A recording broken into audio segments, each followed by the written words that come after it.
think if you haven't guessed it by now, ESG stands for Environment, Social and Governance. I'll specifically only focus on the environmental side.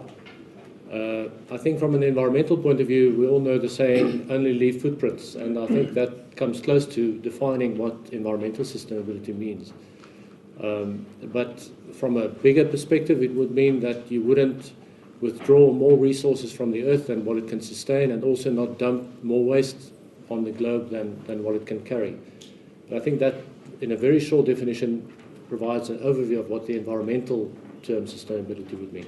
In terms of sustainability, we are so used to the old definition, a definition that has been with us for the last 30 years, which is that we should not look at our needs and supply in our own needs to such an extent that we jeopardize future generations to do the same and experience the same.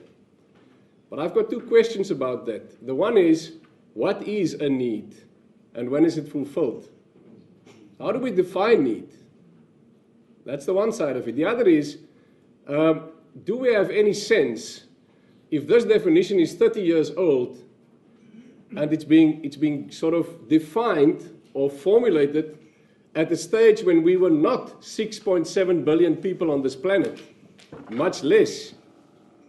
And we think about the fact that in 30 years, 40 years from now, we expect to be close to 10 billion people. How do we think about needs then? But just in terms of definitions, I think to some extent I would say that sustainability and ESG could be used almost interchangeably. I think ESG is a newer arrival in terms of an acronym or an abbreviation that seems to have been introduced and preferred by the investment community. But if we look at it conceptually, I don't think there's that much to distinguish between the two. You've got sustainability, the triple bottom line of so-called economic, social, and environmental performance, and then specifically from an investment community, but also bringing in some of the, I would argue, ethical components of governance, and the question, how do you control this? How do you direct this whole thing that we need to manage?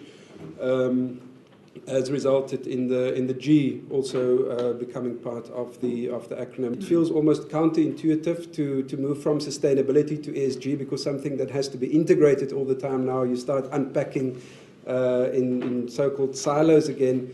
But I do think conceptually it is important to keep them apart, and then once you understand them, then we can talk meaningfully about how to integrate from that perspective. I think to start with, and this issue of capitalism was mentioned, and I think there's a fundamental problem that we have, and most of you will be familiar with this diagram. It's the circular flow of money and also of service and goods. So the theory goes that we're either in one of those two. All of you are in households, some of you are on the firm side, but we supply work, they give us money, we give that money back to them for giving us goods. So that flow works fine, and as the economy gets bigger, that flow also gets bigger, and the circle gets bigger, and everyone's happy. But there's one fundamental problem with this, and actually two fundamental problems. It ignores two things. Firstly, it ignores that we don't have unlimited resources, and secondly, that the globe cannot absorb everything that we put into it. So if one would put that into a picture, it would look like this. So there we are on a little small island, and we are extracting resources, and on the other side we're dumping waste. And so you can see that the circular flow does happen, but it happens on that little small island, and it ignores the fact that this must happen within nature. And if that system gets too big, then obviously it can't exist in that form anymore. So the question is really, would business act, and why would they act? And broadly, there are three reasons why business would act. Broadly, legitimacy refers to risk. It means that you have stakeholders. Stakeholders have certain expectations of you, and if you don't meet those expectations, you lose the trust of society, and society wouldn't allow you to operate anymore. The second is that there's a financial business case to do this, so there's opportunity to act. Climate change creates certain opportunities for certain companies. The opposite is also that you can actually lose money in the process because of it, and therefore you do act. And then there's a third reason, which is moral responsibility. So the company does this because it's the right thing to do. This model was designed by Renato Orsato, it's a guy from INSEAD, and he came up with this And he said, well, let's take companies will act because of a lower cost component or because they can differentiate. And we can distinguish between an organizational process level and products and services. The first strategy is called eco-efficiency, and that's where the environment and the company becomes more efficient because of this. And in other words, the driver of that is lower cost. So you can actually save costs by being environmentally friendly.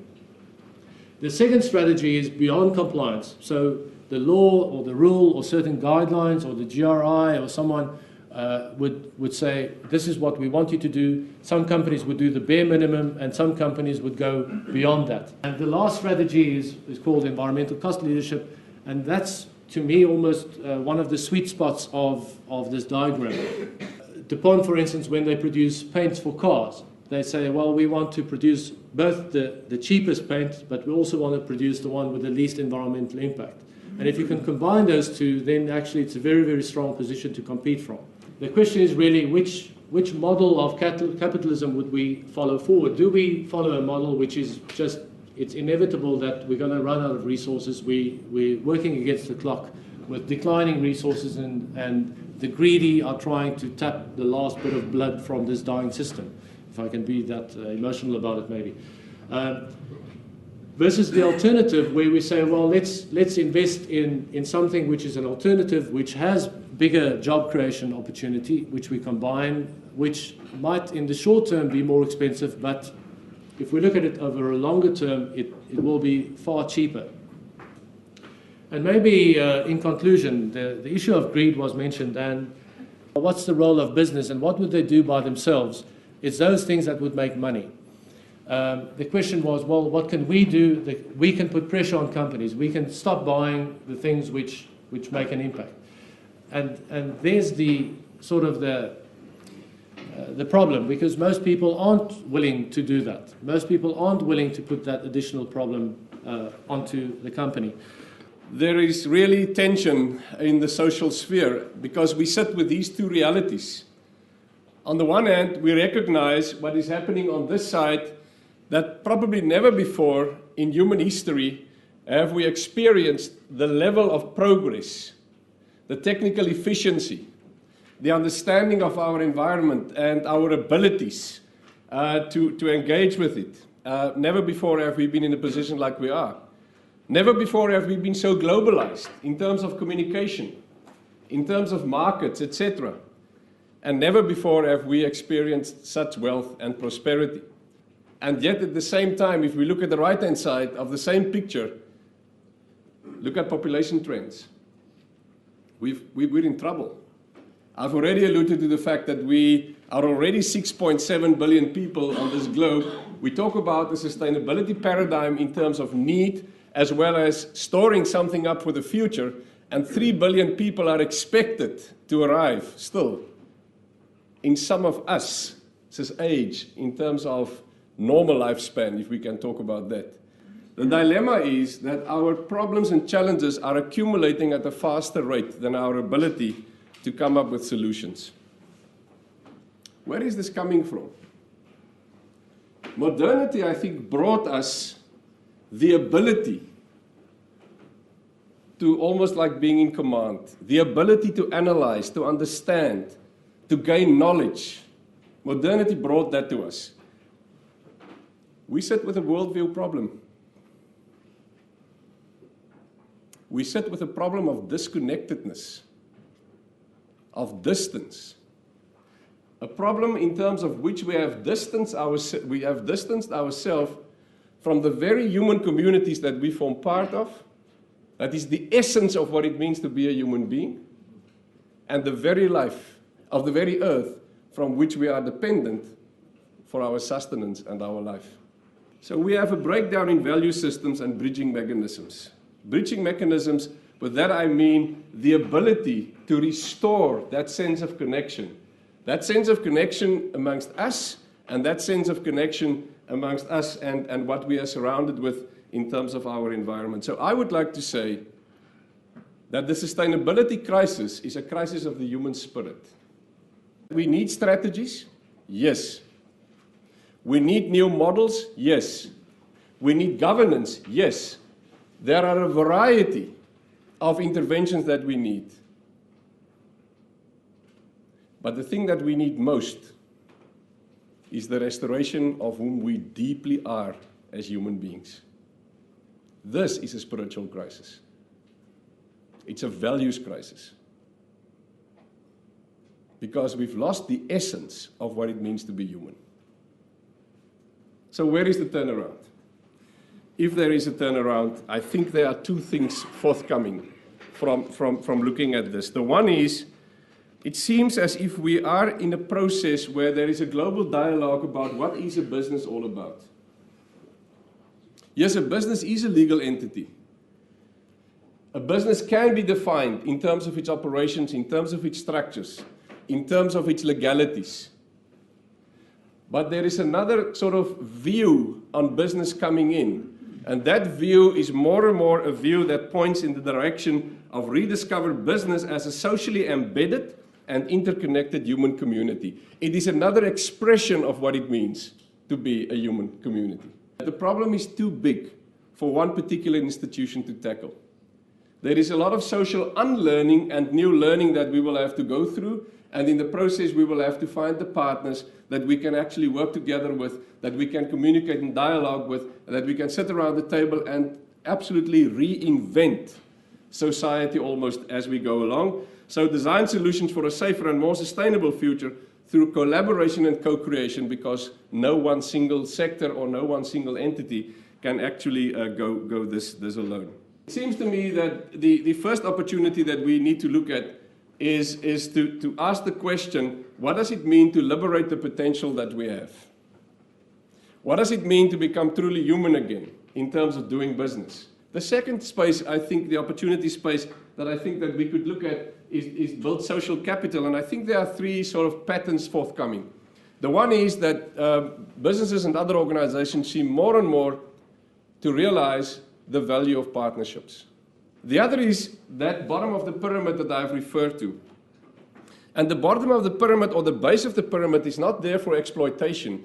The base of the pyramid is like making this kind of discoveries that companies like Grameen, Hindustan Lever, and others have made in terms of engaging with the poverty in a very real and direct sense, and trying to establish what are the real needs of people there. How do you respond to those needs? How do you package those needs? And also reap the benefit of that in real profitable terms. Thirdly, there is the other aspect of hybrid organizations. There are experimentations or experiments in the process of being developed, it seems, where companies started to ask new questions about their stakeholder relationships, their stakeholder groupings. Where companies started saying, the NGOs that we work with, the non-profit organizations that we work with, how can we form together with them a different kind of organizational whole where each and every role player, in merging the potentially contributing benefits of all, where we as a whole can create value. The final one that I would just like to refer to in terms of the Kotlingmot idea. Be a good neighbor. Now, if we can take this metaphor and say where we live, this is the least at the minimum of what we expect. Can't it be the same in the corporate neighborhood? Can a company be a good neighbor? I do think so. Thank you.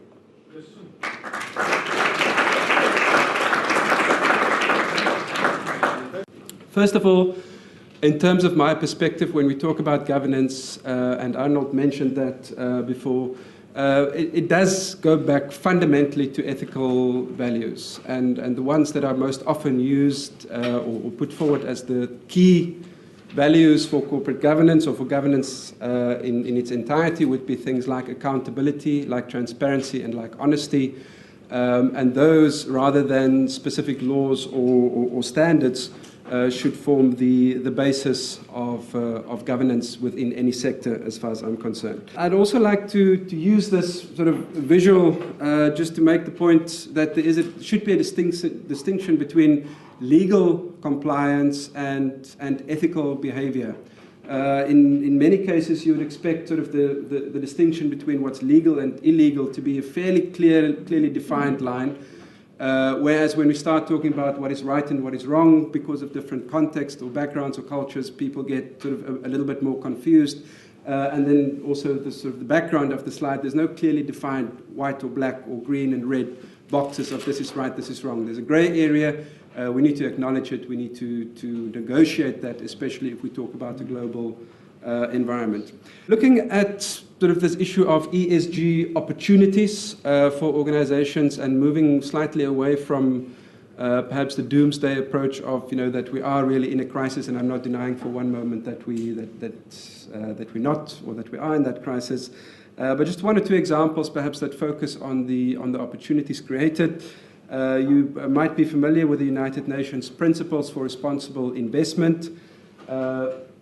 6 principles, all related to how investors globally take these E, S, and G issues into account when they make investment decisions, when they ask the companies that they invest in to disclose, and at the moment already backed by $20 trillion US dollars worth of assets in terms of asset managers, global investment firms that have signed up voluntarily to these principles. So there's an opportunity for you in terms of, if you want any of these funds to invest in you as a company. There's a lot of money out there being guided to some extent by ESG issues.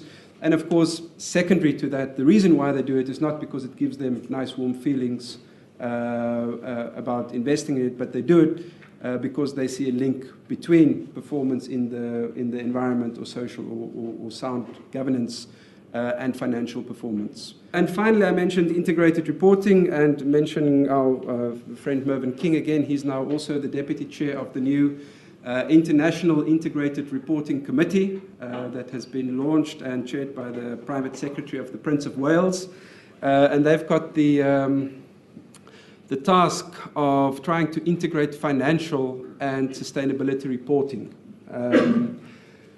A very ambitious task. The Global Reporting Initiative mentioned that they want to see some standard by 2020. Mervyn King says that by the end of this year, they're going to launch a draft framework for discussion.